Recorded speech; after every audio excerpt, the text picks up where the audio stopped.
Well met, lords and ladies, Jacob Butter speaking, and a warm welcome to this week's Walking Wednesday. And I don't know if you can tell or not, but I am back in Liverpool. So yeah, probably most people won't be able to tell that, most people haven't been here, but to those who have been, then yes, you will know. And well, to those who have been in Liverpool, you'll know anyway. I don't know where I'm going with this. Ramblings, hooray! We're on to a great start.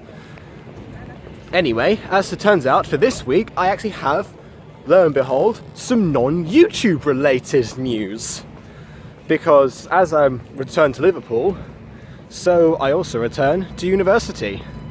So I've had two lessons so far, or two lectures, whatever they're, or one seminar, whatever they're called, whatever. Basically 2 lessons.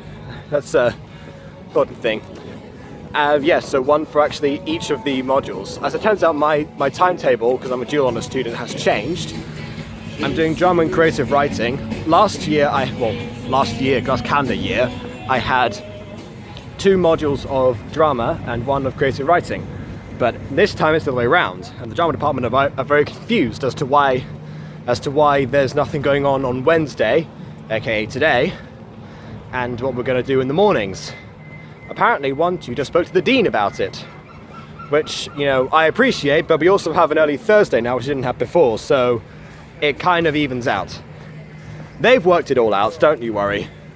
I'm not feeling myself well today for some reason. I don't know why.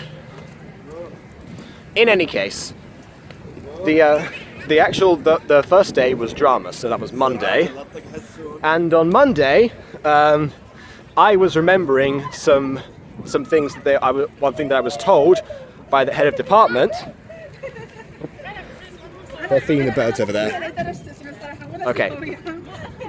So the head of department said to us last year, again last calendar year, that no matter what happened, we were always supposed to come in at 9:30 to do a warm-up. As it turns out, the timetable moved from 9:30 to 10 for the first module, so I assumed that meant from now on, attend the warm-ups at 10. As it turns out, no, that's not the case.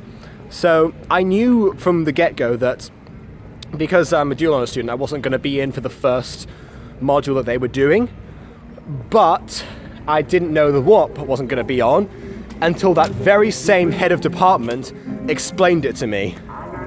So, yeah, that's great. So apparently there are going to be no more morning warm-ups, and I just didn't know. So I was sat there waiting for the projector to get fixed to start a module that I wasn't even going to do. Yeah, so not the greatest of starts.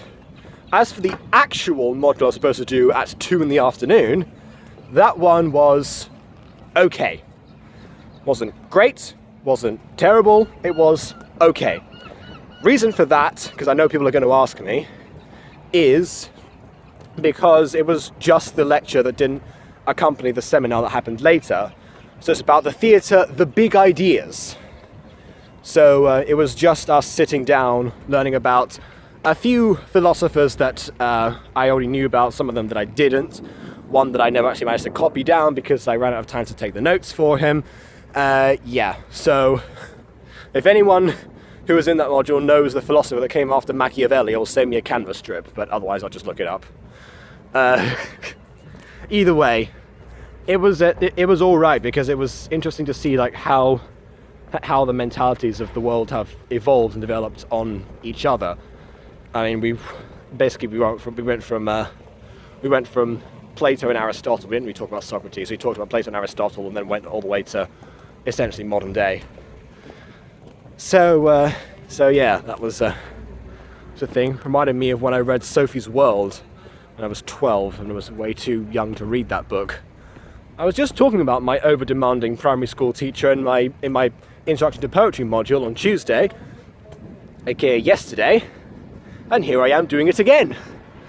Yeah, it was an enjoyable book though. It was all about the history of philosophy, but it wasn't written as a really like a good, compelling way to tell the story. So it was a lot of it had a good narrative overall, but there's a lot of regurgitating information in between them. So that's what I remember from it. Oddly enough, I don't remember much about the philosophers themselves. I couldn't actually name you a single pre-Socratic philosopher, which is a bad thing because that was like the whole part one of the story. So, yeah. Potentially one that I have to reread at some point, or at least get the audiobook for. Well. Doesn't matter. What was I thinking of? Oh yeah, Introduction to Poetry. That's, like I said, the next module that I end up doing. So Introduction to Poetry works kind of the same way as Introduction to Prose module that we had just before that. So, again, last calendar year. So, in that one we had an hour-long lecture. This one was slightly less than an hour, but still. A roughly hour-long lecture. And then we go to the seminars, and we spend a couple of hours there talking about one of the poems, or workshopping our own work, or making our other work. So, yeah, but there's no... Again, the same problem emerges because they have no time to really workshop the ideas.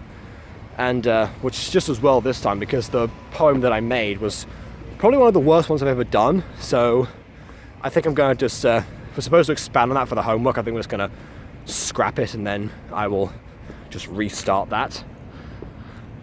I feel like that's the most sensible thing to do, honestly. What else? Let's just decide which way to go. Yeah, so the actual poetry module, I confirmed one of my fears about it, that it was just going to be contemporary poetry. As far as... I've had a bit of a rocky relationship with contemporary poetry. I wasn't a fan of it. Well, I was a fan of it in secondary school to an extent. It was all right. A bit depressing, the topics that they actually chose, especially for that age. A-level, did not like it pretty much at all. There were a couple of exceptions, but the poetry anthology we got, the ones that we chose just weren't grabbing at me. I mean, even the romantic ones, which some of them were pretty much the same, just very long, like, pages worth of describing nature. At least that was something. At least I felt like that had a really good, like, structure, form, and passion behind it. I mean, I'm sure the other poems did have passion behind them, but some of them you just think, how long did you take to come up with that? 5 minutes? But, yeah. So apparently the tutor's mission is now to get me into contemporary poetry. And I wouldn't say that I hate contemporary poetry necessarily. The beast of burden will always be needed. No, I'm joking. I don't hate contemporary poetry. It's just the ones that I've been shown before didn't grab at me. I mean, some of the ones in the actual lecture that we got to listen to were all right. I mean, yeah, some of them even stunned the crowd into silence. So, you know, there's clearly great ones out there. Just why wasn't I presented with those? Why did I have Seamus Heaney digging holes? Either way. I guess onto the YouTube stuff, because that's all that happens this week, at least for now. I'm sure that next week I'll have 5 days worth of stuff to talk about. But as for now, onto the YouTube side of things. So, of course, I've been writing more and more. Oddly enough, I'm going to be doing introduction to script writing yet tomorrow. But I've been writing scripts anyway. So I finished the Mutant Girl episode 2, the season 2 episode 2, with at least the writing part of it. So I actually guess that means I can get back on track with Shiny in terms of that production. I'm thinking maybe record the audio on the audio on Friday. Although, who knows, I'm going to have to actually temporarily recast Geneva because the actress is still out of commission. So yeah, that's going to be a thing. Someone's going to have to fill in for that role. Preferably someone who isn't already in the actual episode. Because I've checked, whenever I look back on the old Mutant Girl episodes and I see the fact that, Silas and Geneva was voiced by the same people who voiced Rain and Julius, you can tell. So, I feel like, you know, if someone can make a distinctive voice that sounds different to the other character they're playing, then by all means. But otherwise, I'm probably gonna just do a temporary recast, or maybe give the role back to Rose for a while. You know, I don't know, something will happen there. But yeah, so I think Friday is probably going to be the best day to try and voice act. So for the people who are there, you know, let me know whenabouts you'd probably be available on Friday, and I'll try and make a bit of a compromise between those. Because we never seem to coincide on schedules anymore, partly because school started for everyone. I could have done this on the holiday, but I wasn't ready. And I was also doing like other stuff, like the other project I announced last week, the other one about aliens. Which reminds me, Enceladus has not been. I haven't managed to haven't talked with Dana about that yet. So I'll probably do that sometime within the next week or so. Maybe on Saturday, I'm not sure. Oh wait, she works on Saturday, can't do that. I'll figure something out. Just like I'm going to figure out which way I'm going to go now. Let's go that way. Right, so yeah, but then also, because of course I'm actually able to stay up late now, I was actually up at about 2 in the morning or so, and I came up with another idea, another gacha series. I'm crying out loud. Too many cars, we're going back.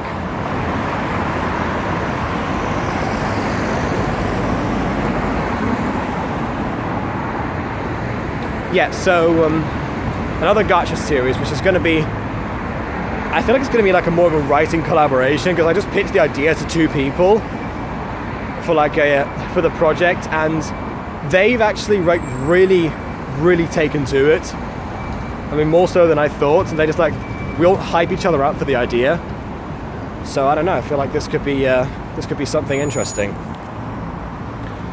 I don't know if I should announce quite what it is yet. It's going to tie in with the GLMVs that I've been doing, because I'm sure that, I know it's only been a few days since Yummy came out, or at least the GLMV of Yummy, but I feel like that's gonna do relatively well, considering that it's also the name of a Justin Bieber song. You know, the algorithm. I've looked up Yummy GLMV, and it's the 3rd one that appears already. So, and that's the first Danny Gonzalez one that appears, which is good, because in Help Let Me Go, people actually beat me to the punch before. So that was mildly infuriating. Not infuriating, but just annoying. Because yeah, actually this one actually made it easier. I feel like the more gachas I do, the better they actually turn out, and the faster I can make them. So, I mean, sometimes they're compiling the audio when they're several sessions with voice actors. What takes them up most of the time with the musical episodes now. Usually, I can pump out the actual video within 2 to 3 days, maybe 4 if I'm busy. And well, that's I guess as well that I'm not really experimenting as much anymore with moving backgrounds and everything else we're doing episode 6. But then again, episode 6 gave me a lot of extra time, because it was mostly just 2 people talking for the entire series. Well, not the entire series, the entire episode. Which actually kind of happens in this one, because it's because the setting means that there's a lot of the same people, but they're all just talking to each other. They're not they're in the middle of a class or anything. There's no extras that need to be there.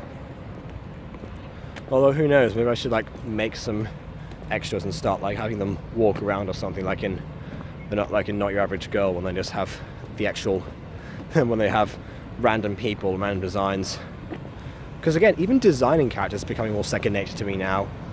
I feel like I'm still going to get criticized by Nasib about that, but I don't know. Morwenna and Marmik have already been redesigned for season 2, so too late for them.